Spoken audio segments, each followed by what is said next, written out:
Hi, I'm Reb Myron. I'm a minister through Pathways of Light, and I'm a Course in Miracles student and have been for 40 years. So what I'm doing this year is going through the lessons and asking Jesus to clarify for me. And then I write whatever comes into my mind at that point. And that's what I'm sharing with you today. So let's just get started. Looking at lesson 33, there is another way of looking at the world. Paragraph 1. Today's idea is an attempt to recognize that you can shift your perception of the world in both its outer and inner aspects. A full 5 minutes should be devoted to the morning and evening applications. In these practice periods, the idea should be repeated as often as you find comfortable, though unhurried applications are essential.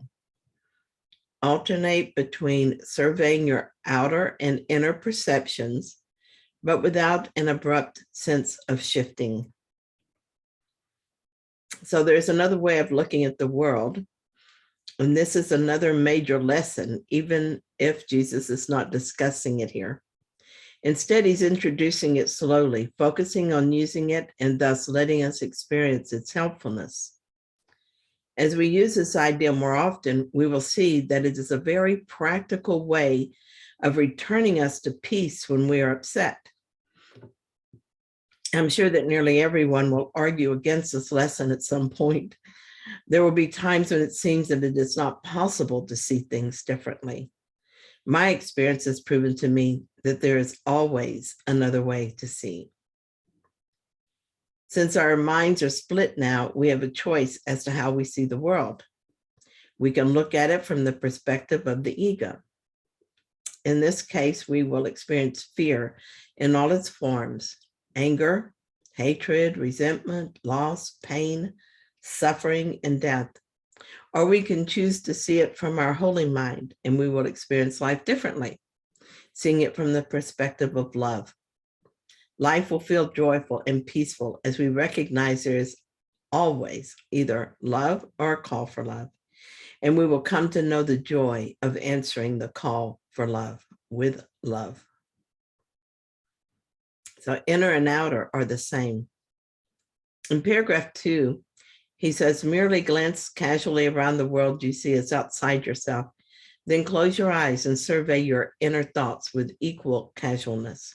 Try to remain equally uninvolved in both and to maintain this detachment as you repeat the idea throughout the day. As before, Jesus is emphasizing the fact that the inner and outer are really the same. Our thoughts are the cause of everything we think of as outside us. I have a thought of getting up to stretch my legs, and I realized I could see this differently. I walk around a bit and then come back to work on this lesson, and I remind myself I could see this differently. The thought always comes first and is a cause of the effect, and I can see both differently.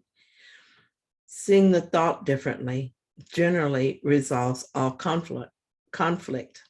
Thus, I have learned to be vigilant for my thoughts.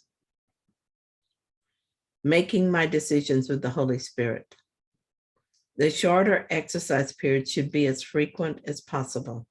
Specific applications for today's idea should be made immediately when any situation arises which tempts you to become disturbed. For these applications, say, there is another way of looking at this. Remember to apply today's idea the instant you are aware of distress. It may be necessary to take a minute or so to sit quietly and repeat the idea to yourself several times. Closing your eyes will probably help in this form of application. Over time, I've learned to resolve all conflict by asking the Holy Spirit to show me a different way of seeing it. Chapter 30 in Rules for Decision, we learn that in order for decisions to have power, they must be made in union. We make all decisions with either the ego or the Holy Spirit. In asking the Holy Spirit for another way to see, I'm choosing to be in union with him. Choosing the Holy Spirit when I'm in conflict of any kind is the same as forgiving the conflict. In so doing, my mind is healed and I'm closer to God. Something that I noticed just now when I was reading paragraph 4, it says it may be necessary to take a minute or so to sit quietly and repeat the idea to yourself several times.